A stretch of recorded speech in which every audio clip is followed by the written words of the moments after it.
Hello guys, ഇന്ന് ഞാൻ എൻ്റെ വീട് അപ്പുറത്താണ്. ഞാനിപ്പോൾ ഒരു കാട്ടിലാണ് വന്നേക്കണേ. റോഡിൽ, മെയിൻ റോഡല്ല, നോർമൽ റോഡിലാണ് വന്നേക്കണേ. ഞങ്ങൾ വീട്ടിൽ നിന്നൊരു മാങ്ങ എടുത്തുകൊണ്ട് വന്നു. ഇവിടെ വന്നിട്ട് ചെത്തി തിന്നാൻ വീട്ടിൽ നിന്നൊരു മാങ്ങ കൊണ്ടുവന്നു. ഇതാണ് കേട്ടോ മാങ്ങ. അപ്പോൾ ഞാൻ എൻ്റെ ഗ്രാൻഡ് മദർ വെട്ടിത്തരും. നമ്മുടെ വീട്ടിൽ നിന്ന് ഞങ്ങളുടെ മാവിൽ നിന്ന് ഫസ്റ്റ് ടൈം ഉണ്ടായ മാങ്ങയാണ്. ഞങ്ങൾ റോഡിൽ വന്നിട്ട് പുല്ല് കെട്ടാൻ വന്നതാണ്. പിന്നെ പോത്തിനെ മാറ്റി കെട്ടണം. അപ്പോൾ അതിന് വന്നപ്പോൾ മാങ്ങയും കൂടെ എടുത്തു. ഇവിടെ വന്നിട്ട് വെട്ടാമെന്ന് വിചാരിച്ചിട്ട്. ഇതാണ് മാങ്ങ. ചെറുതായിട്ടൊക്കെ പഴുത്തിട്ടുള്ളൂ. പുളിയിട്ട്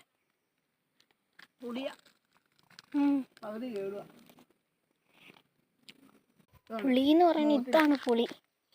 ഇത്തിരി പോലും പഴുത്തിട്ടില്ല അല്ലേ. നല്ല പുളി ഉണ്ടായിരുന്നു, അടിപൊളി പുളിയാണ്. പിന്നെ ഇന്ന് നമ്മൾ ചുമ്മാ ഒരു വീഡിയോ എടുത്തതാണ് കേട്ടോ. അപ്പോൾ എല്ലാവർക്കും ബൈ.